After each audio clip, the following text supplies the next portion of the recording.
हमारे शरीर का सबसे महत्वपूर्ण भाग हमारा फेफड़ा, जो कि हमें सांस लेने में मदद करता है। ये फेफड़ा सिकुड़ता है, फैलता है, इस प्रकार सांस अंदर लेकर शरीर के अंदर तक पहुंचाता है और CO2 को बाहर छोड़ता है। लगभग 1.3 किलोग्राम का ये फेफड़ा एक जोड़े के रूप में एक एयर बैग की तरह होता है। ये फेफड़ा हमारे रिबकेज यानी पसलियों की हड्डियों के अंदर रहता है और इन्हीं फेफड़ों के बीच में हमारा हृदय स्थित रहता है। एक बार इस फेफड़े की संरचना देख लीजिए। देखिए, फेफड़ा बना होता है कई सारे स्पेशलाइज्ड सेल्स के द्वारा, जो कि एक स्पंज की तरह संरचना वाला होता है। और इन लंग्स में दायां फेफड़ा 3 लोब में होता है, वही बाएं फेफड़े में केवल 2 लोब होते हैं। ये फेफड़ा श्वास नली द्वारा हमारे नाक से जुड़ा रहता है। सबसे पहले नाक होती है, फिर उससे जुड़ा होता है ये फेरिंग्स, जो कि कनेक्टेड रहता है इस विंड पाइप से, जिसे ट्रैकिया भी कहते हैं। और ये विंड पाइप फेफड़ों में आने तक 2 भागों में बंट जाते हैं,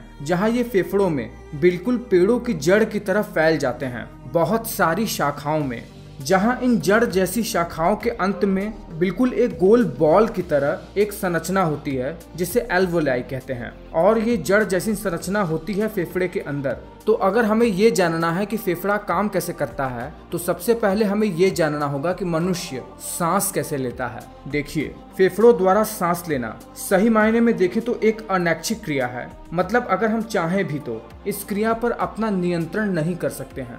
और फेफड़ों का सिकुड़ना और फैलना, ये दोनों ही हमारे कंट्रोल में नहीं होता है। फेफड़ों के नीचे डोम शेप का एक ऑर्गन होता है, जिसे डायाफ्राम कहते हैं। ये डायाफ्राम भी सिकुड़ता है और फैलता रहता है बिना हमारे प्रयास के ही। जब ये फैलता है तो हमारा फेफड़ा सिकुड़ता है, और जब ये डायाफ्राम सिकुड़ता है तो फेफड़ा फैलता है।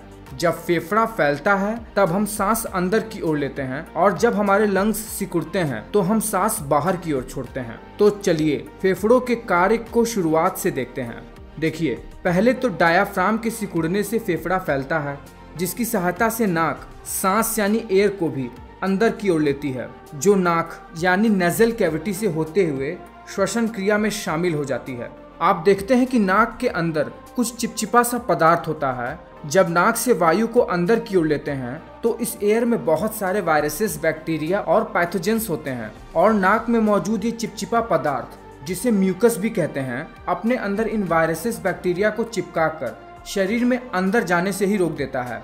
फिर ये यहाँ से फेरिंग्स में जाता है, वहाँ पर लैरिंग्स, और फिर वहाँ से विंड पाइप होते हुए, जिसे ट्रैकिया कहते हैं, वहाँ पर पहुँचता है। और जब ये एयर ट्रैकिया में पहुँचती है तो वहाँ पर भी कुछ चिपचिपे पदार्थ होते हैं म्यूकस की तरह, और इस पदार्थ में भी कई सारे वायरसेस और बैक्टीरिया मारे जाते हैं।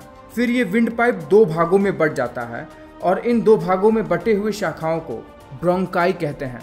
ब्रोंकाई एक स्पंज जैसी संरचना वाले स्ट्रक्चर में पेड़ों की जड़ की तरह फैल जाता है, जहाँ पर नाक से O2 सहित एयर फेफड़े भर में फैली हुई जड़ों वाली शाखाओं में फैल जाती है।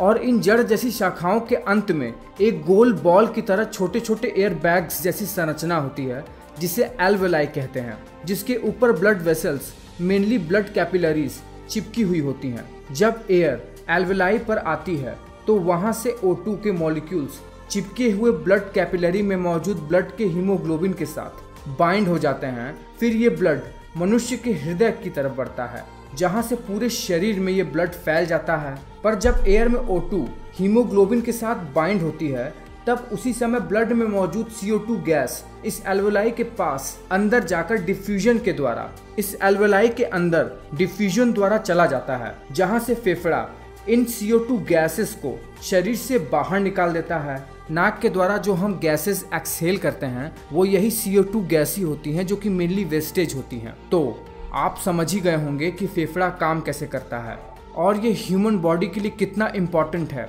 और हम सब जानते हैं कि एयर कितनी ज़्यादा इम्पॉर्टेंट है, मेनली ऑक्सीजन हमारे शरीर के लिए। तो आपको ये वीडियो कैसा लगा है मुझे नीचे कमेंट करके बताओ, और अगर आपको लंग्स के फंक्शन के बारे में और भी ज़्यादा पता है तो वो भी नीचे कमेंट करके बताओ। मैं मिलता हूँ आपसे अगले वीडियो में।